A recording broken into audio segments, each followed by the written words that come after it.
नमस्कार, बहुत स्वागत करते हैं न्यूज 21 में आप सबका। आपके साथ मैं ऋतिका पांडे और इसी बीच खबर देख रहे हैं, जहां आपको बता दें 2022 से आरंभ हुआ मुंशी प्रेमचंद साहित्यकार सम्मान अब देश भर के लेखकों का प्रतिष्ठित मंच बन चुका है।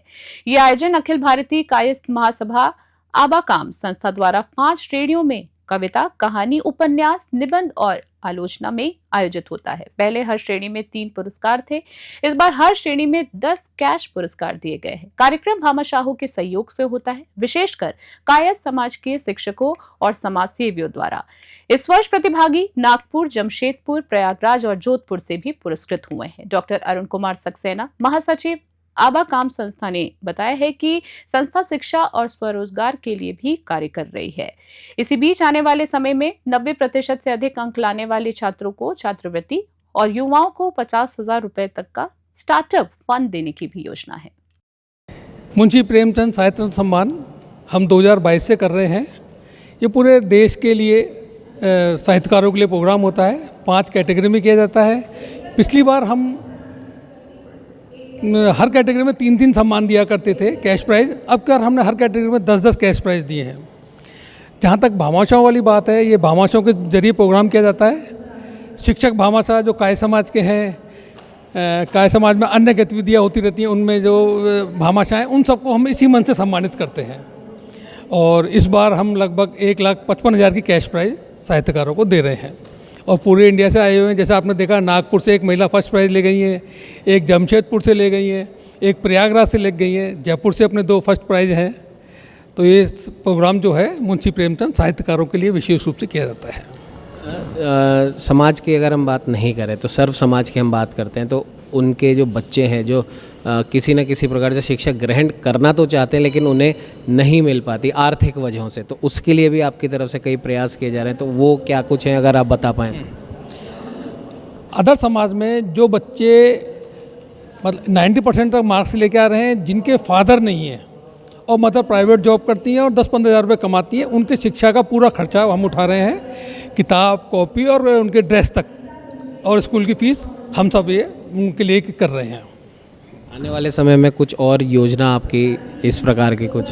आने वाले समय में हम योजना बना रहे हैं कि समाज में जो बच्चे नए रोज़गार करना चाह रहे हैं, उनके लिए एक छोटा सा फंड बनाना चाह रहे हैं कि 50,000 तक का फंड उनको अपन दे सकें और वो जब भी 5 साल में जॉब करने लग जाएं, कमाने लग जाएं, बिजनेस शुरू कर लें, उसके बाद धीरे धीरे समाज को दे सकें।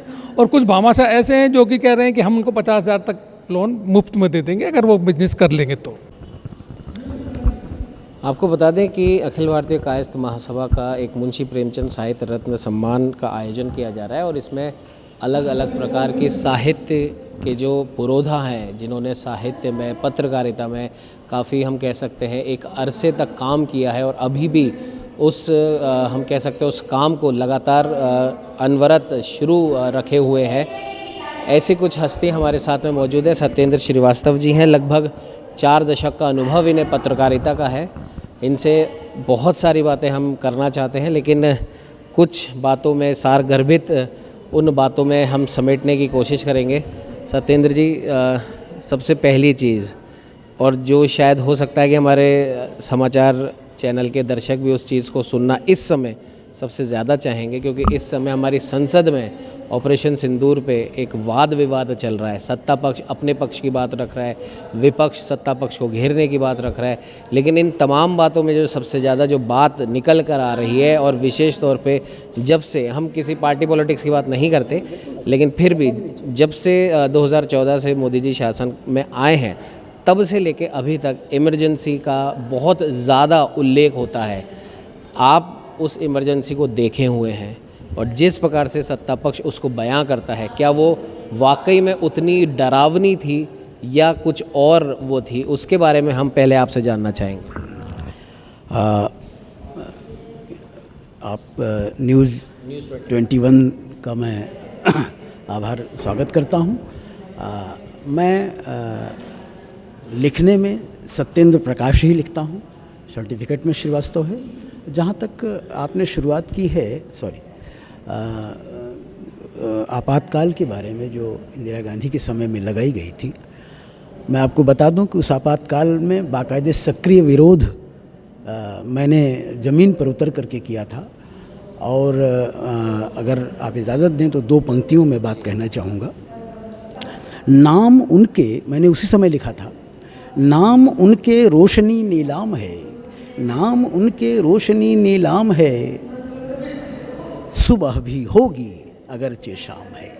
नाम उनके रोशनी नीलाम है, सुबह भी होगी अगरचे शाम है। हम अंधेरी खोह में भूख के टुकड़े टटोलें, हम अंधेरी खोह में भूख के टुकड़े टटोलें, हम अंधेरी खोह में भूख के टुकड़े टटोलें। नाम उनके रोशनी नीलाम है, सुबह भी होगी अगरचे शाम है। मैं यह इसको कहते हुए ये कहना चाहूँगा कि इंदिरा गांधी की इमरजेंसी की बहुत चर्चा होती है, बहुत उसकी याद की जाती है, लेकिन वो घोषित तौर पर, और उसका दंड भी उन्हें मिला था, घोषित तौर पर थी। और जब क्या कहते हैं एक उनके ऊपर मुकदमा चला और वो हारी, उसको एक्सेप्ट किया। और अगर आप इजाज़त दें तो आज जो है, जो जिसकी कोई घोषणा नहीं है, जो आज की स्थिति है, 2 पंक्तियां मैं उसमें भी कहना चाहूँगा। चल रहा चुपचाप झंझावात अपने देश में, चल रहा चुपचाप झंझावात अपने देश में, बिना बोले छा गया आपात अपने देश में। ये आज की स्थिति की बात है। और रही आपने चर्चा की ऑपरेशन सिंदूर की, तो उसमें निश्चित तौर पर हमारी सेनाओं ने बहुत अच्छा जवाब दिया। लेकिन अगर वो सवाल अभी बना हुआ है कि जिन लोगों ने घटना की थी उनका अभी कोई जिक्र नहीं है, न कुछ हुआ है, तो वो सवाल भी उठता है। ऊंचे स्वर में करें उच्चारण देश के गौरव गान का, भारत देश महान का, वंदे मातरम वंदे मातरम। ढेर किए जिनने आतंकी ऐसे हर, ढेर किए जिनने आतंकी ऐसे हर वीर जवान का, माँ पिता और ख़ानदान का, वंदे मातरम वंदे मातरम। सर, ये तो रही इस प्रोग्राम की बात। अगर हम पत्रकारिता की बात करें तो आपके ज़माने की पत्रकारिता में और इस ज़माने की पत्रकारिता में आपको बेसिक डिफरेंस क्या लगता है? और इसमें एक चीज़ का उल्लेख मैं करना चाहूँगा। पहले ज़माने की जब पत्रकारिता होती थी तो एक तरीके से बहुत ज़्यादा साधन नहीं हुआ करते थे। एक कलम होती थी, एक दवात होता था और एक कागज़ होता था, और होते थे आपके विचार। लेकिन आज कलम नहीं है, दवात नहीं है, कागज़ नहीं है, विचार तो हैं, लेकिन उन विचारों पे कहीं ना कहीं कब्ज़ा हो चुका है या हम कब्ज़ा करने दे रहे हैं एआई को और डिजिटल टेक्निक को। इस बारे में आप क्या कहेंगे?